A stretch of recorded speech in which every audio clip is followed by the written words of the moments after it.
So നമ്മളിന്ന് നോക്കാൻ പോകുന്നത് മോഡ്യൂൾ 3യുടെ ഇംപ്ലിമെൻറ്റേഷൻ ആൻഡ് ടെസ്റ്റിംഗ് എന്നുള്ള ഏരിയയാണ്. സോ ഫസ്റ്റ് വൺ നമ്മൾ നോക്കാൻ പോകുന്നത് ഡിസൈൻ പാറ്റേൺസ് ആണ്. സോ എന്താണ് ഒരു ഡിസൈൻ പാറ്റേൺ എന്ന് പറയുന്നത്? പാറ്റേൺ എന്ന് പറയുന്നത് നമ്മൾക്കുള്ള ഒരു പ്രോബ്ലത്തിൻ്റെ ഡിസ്ക്രിപ്ഷനും അതിൻ്റെ സൊല്യൂഷൻ്റെ ഒരു ചെറിയൊരു ജിസ്റ്റും ആണ് പാറ്റേണിൽ നമ്മൾ ഡിസ്ക്രൈബ് ചെയ്യുന്നത്. സോ ഇതെന്ന് പറയുമ്പോൾ ഒരു ഡീറ്റെയിൽഡ് ആയിട്ടുള്ള ഒരു ഡിസ്ക്രിപ്ഷൻ അല്ല. ഇൻസ്റ്റഡ് നമ്മൾ എന്താണ് പറയുന്നത്, ജസ്റ്റ് ഒരു പ്രോബ്ലത്തെ പറ്റിയൊരു ഐഡിയയും അതിൽ നിന്ന് നമുക്ക് എങ്ങനെയാണ് ആ പ്രോബ്ലത്തിന് ഒരു സൊല്യൂഷൻ വെച്ച് സോൾവ് ചെയ്യാൻ പറ്റുന്നത് എന്നുള്ള കാര്യവും കൂടിയാണ് ഡിസൈൻ പാറ്റേൺസിൽ പറഞ്ഞു പോകുന്നത്. നമുക്ക് പാറ്റേണിനകത്ത് വരുന്ന കുറച്ച് കാര്യങ്ങളാണ് പാറ്റേൺ എലമെൻറ്റ്സ്. പാറ്റേൺ എലമെൻറ്റ്സ് എന്ന് പറയുമ്പം ആദ്യം തന്നെ ഒരു നെയിം കാണും, അതായത് എന്ത് പ്രോബ്ലത്തിനെയാണ് ഇത് ഡിസ്ക്രൈബ് ചെയ്യുന്നത്, എന്തിൻ്റെ സൊല്യൂഷനാണ് ഇത് കൊടുക്കുന്നത് എന്നുള്ളതിന് ഈ പാറ്റേണിന് ഒരു നെയിം കാണും, അതിൻ്റെ ഡിസ്ക്രിപ്ഷൻ, പ്രോബ്ലത്തിൻ്റെ ഒരു ഡിസ്ക്രിപ്ഷൻ കാണും, സൊല്യൂഷൻ കാണും. സൊല്യൂഷൻ എന്ന് പറയുമ്പോൾ ഇറ്റ് ഈസ് ആക്ച്വലി എന്താ പറയുക, ചിലപ്പോൾ അതിൻ്റെ റിലേഷൻഷിപ്സ്, റെസ്പോൺസിബിലിറ്റീസ്, ഡിസൈൻസ്, ഇത്രയും കാര്യങ്ങളായിരിക്കും സൊല്യൂഷൻ ഡിസ്ക്രിപ്ഷനിൽ നമ്മൾ ഇൻക്ലൂഡ് ചെയ്യുന്നത്. സോ ബേസിക്കലി നമ്മളുടെ ഈ ഒരു ഡിസൈൻ സൊല്യൂഷനെ പല രീതിക്ക് ഇംപ്ലിമെൻറ്റ് ചെയ്യാനായിട്ടുള്ള ഒരു ടെംപ്ലേറ്റും കൂടിയാണ് പാറ്റേണിനകത്ത് കൊടുക്കുന്ന സൊല്യൂഷൻ ഡിസ്ക്രിപ്ഷൻ. നാലാമത്തേത് സ്റ്റേറ്റ്മെൻറ്റ് ഓഫ് കോൺസിക്വൻസസ്, അല്ലെങ്കിൽ ഇപ്പം ഈയൊരു പാറ്റേൺ ഞാനിപ്പോൾ അപ്ലൈ ചെയ്തത് കൊണ്ടുള്ള റിസ്ക്കും അതിൻ്റെ റിസൾട്ട്സും കാര്യങ്ങളൊക്കെ ആയിരിക്കും സ്റ്റേറ്റ്മെൻറ്റ് ഓഫ് കോൺസിക്വൻസസിൽ കൊടുത്തിട്ടുണ്ടാവുക. ഇനി ഡിസൈൻ പ്രോബ്ലം നമ്മൾക്ക് എവിടെയൊക്കെയാണ് അപ്ലൈ ചെയ്യാൻ പറ്റുന്നത് എന്നുള്ളത് 4 ഏരിയാസിലായിട്ടാണ് നമുക്ക് അപ്ലൈ ചെയ്യാൻ പറ്റുന്നത്. ഫസ്റ്റ് തിങ്, ഒരു with respect to some objects, നമുക്ക് വേറൊരു ഒബ്ജക്റ്റിൻ്റെ സ്റ്റേറ്റ് ചേഞ്ച് ചെയ്തു എന്നുണ്ടെങ്കിൽ നമുക്ക് അപ്ലൈ ചെയ്യാം. ഇൻ്റർഫേസസിനെ ടൈഡി അപ്പ് ചെയ്യാൻ, ഇപ്പോൾ പല ഒബ്ജക്ട്സിൻ്റെയും ഇൻ്റർഫേസസിനെ ടൈഡി അപ്പ് ചെയ്യാൻ നമുക്ക് യൂസ് ചെയ്യാം. പിന്നെ എലമെൻസിനെ നമുക്ക് ഒരു കളക്ഷനിൽ നിന്നും ആക്സസ് ചെയ്യാനായിട്ടുള്ള ഒരു സ്റ്റാൻഡർഡൈസ്ഡ് മെത്തേഡാണ് നമുക്ക് ഈ ഒരു പാറ്റേൺ നമുക്ക് യൂസ് ചെയ്യാനായിട്ട് പറ്റുക. ആൻഡ് ഓൾസോ ഇപ്പം എക്സിസ്റ്റിംഗ് ആയിട്ടുള്ള ഒരു ക്ലാസ്സിൻ്റെ എക്സ്റ്റൻഷൻ, ഏതെങ്കിലും ഒരു ഫങ്ഷനാലിറ്റി എക്സ്റ്റെൻഡ് ചെയ്യണമെന്നുണ്ടെങ്കിൽ നമുക്ക് ഈ ഒരു പാറ്റേൺ നമുക്ക് യൂസ് ചെയ്യാം. സോ ഇത്രയും ഡിസൈൻ പ്രോബ്ലംസിനെയാണ് നമുക്ക് പാറ്റേൺ യൂസ് ചെയ്തിട്ട് ഫേസ് ചെയ്യാനായിട്ട് പറ്റുന്നത്. ഇംപ്ലിമെൻറ്റേഷൻ ഇഷ്യൂസിനെ പറ്റി പറയുകയാണെങ്കിൽ ഇംപ്ലിമെൻറ്റേഷൻ ഇഷ്യൂസിനെ നമുക്ക് 3 രീതിക്ക് ക്ലാസിഫൈ ചെയ്യാം. ഫസ്റ്റ് വൺ എന്ന് പറയുന്നത് റീയൂസ് എന്ന് പറയുമ്പം നമുക്കറിയാം, ഓൾറെഡി നമ്മളുടെ സിസ്റ്റത്തിന് എക്സിസ്റ്റിംഗ് ആയിട്ടുള്ള കുറച്ച് കോമ്പണൻസ് കാണും, കോമ്പണൻസും സിസ്റ്റവും ഒക്കെ കാണും. അപ്പം ഈ ഒരു എക്സിസ്റ്റിംഗ് ആയിട്ടുള്ള സിസ്റ്റത്തിനെ നമുക്ക് വീണ്ടും മോഡേൺ സോഫ്റ്റ്വെയറിൽ യൂസ് ചെയ്യാനായിട്ട്, റീയൂസ് ചെയ്യാനായിട്ട്, അതായത് ഓൾറെഡി എക്സിസ്റ്റിംഗ് ആയിട്ടുള്ള കോഡിനെ പിന്നെയും യൂസ് ചെയ്യുക എന്നുള്ളൊരു ഉദ്ദേശമാണ് റീയൂസ് കൊണ്ട് നമ്മൾ എയിം ചെയ്യുന്നത്.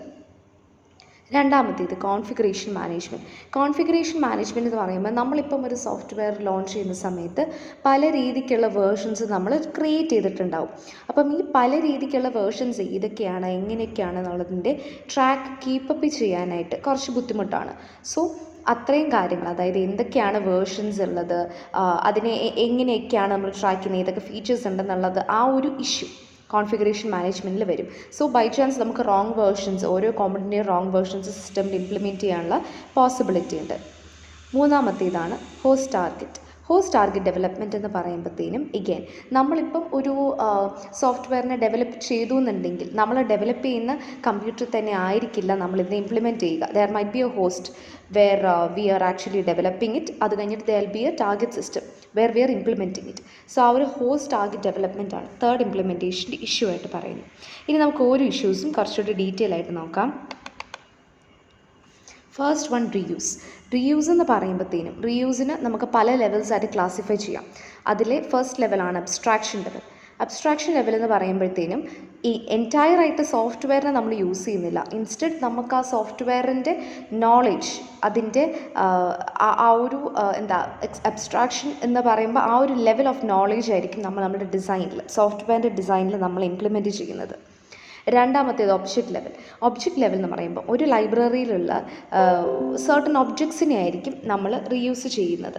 അപ്പം ആ ഒബ്ജക്ട്സിനെ നമ്മൾ റീയൂസ് ചെയ്യുമ്പോഴത്തേനും അപ്രോപ്രിയേറ്റ് ആയിട്ടുള്ള ലൈബ്രറീസ് നമ്മൾ കണ്ടുപിടിക്കണം. ആ ഒരു ലൈബ്രറിയിലുള്ള ഒബ്ജക്ട്സ് ആണോ മെത്തേഡ്സ് ആണോ എന്നുള്ളതൊക്കെ നമ്മൾ കണ്ടുപിടിച്ച് അതിനനുസരിച്ചായിരിക്കും നമ്മൾ ഒബ്ജക്റ്റ് ലെവൽ റീയൂസിങ് പോസിബിൾ ആയിരിക്കും. ഇനി അടുത്തത് വരുന്നത് കോമ്പണൻറ്റ് ലെവൽ എന്ന് പറയുമ്പോഴത്തേനും എഗെയിൻ ഒബ്ജക്ട്സിൻ്റെ ഒരു കളക്ഷനാണ് കോമ്പണൻസ് എന്ന് പറയുന്നത്. ഒബ്ജക്ട്സും ഒബ്ജക്റ്റ് ക്ലാസിൻ്റെയും ഒരു കോമ്പിനേഷനാണ് കോമ്പണൻസ് എന്ന് പറയുന്നത്. സോ കോമ്പണൻസിന് ഇപ്പോൾ നമ്മൾക്ക് ഇന്ന ഫങ്ഷനാലിറ്റി വേണം, ഇന്ന സർവീസ് വേണം എന്നതിനനുസരിച്ച് അതിനെ റീയൂസ് ചെയ്യുന്നതിനെയാണ് കോമ്പണൻറ്റ് ലെവൽ റീയൂസിങ്, അതാണ് വരുന്നത്.